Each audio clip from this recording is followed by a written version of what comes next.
पाकिस्तान फंस चुका है, घिर चुका है, अपने ही बुने जाल में उलझ चुका है। पाकिस्तान की बर्बादी अब पक्की है, उसका दिवालिया होना तय है। दुनिया की कोई ताकत तब इस मुल्क को बचा नहीं सकती। पाकिस्तान की सारी होशियारी, उसकी सारी चालाकियां, सारी पैतरेबाजियां धरी की धरी रह गई। मतलब इस मुल्क के विनाश का काउंटडाउन चालू हो चुका है और उसकी एक वजह तालिबान, टीटीपी और बलूचिस्तान लिबरेशन आर्मी के अलावा इसका दोस्त चीन भी बनने वाला है, क्योंकि शहबाज जिनपिंग के जाल में फंस गए।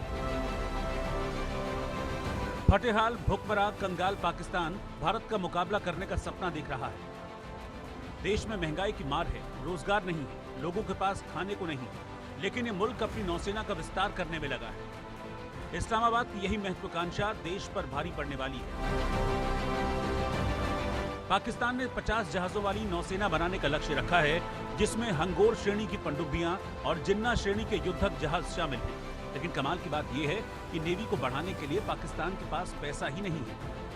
वो चीन के सहारे चल रहा है, जो उसका कर्ज संकट बढ़ा रहा है, उसे अपने जाल में फंसा रहा है।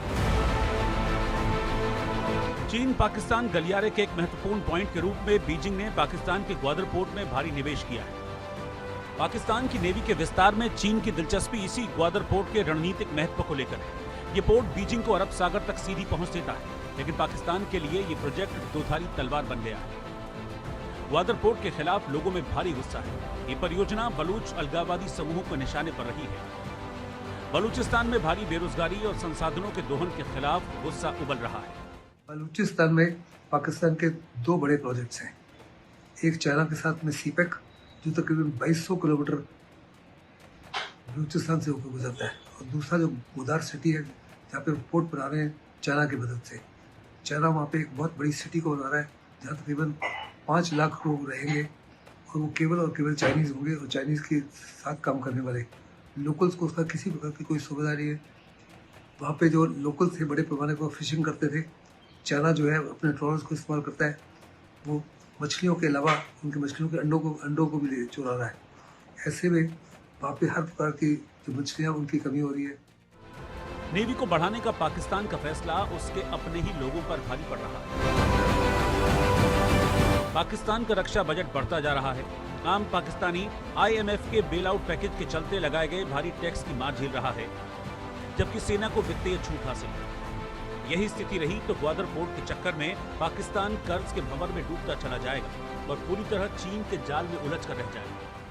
पाकिस्तान की मौजूदा सरकार, इससे पिछली सरकार, पाकिस्तान का ISA और आर्मी सब के सब चीन की चाल में बुरी तरह फंस गए हैं।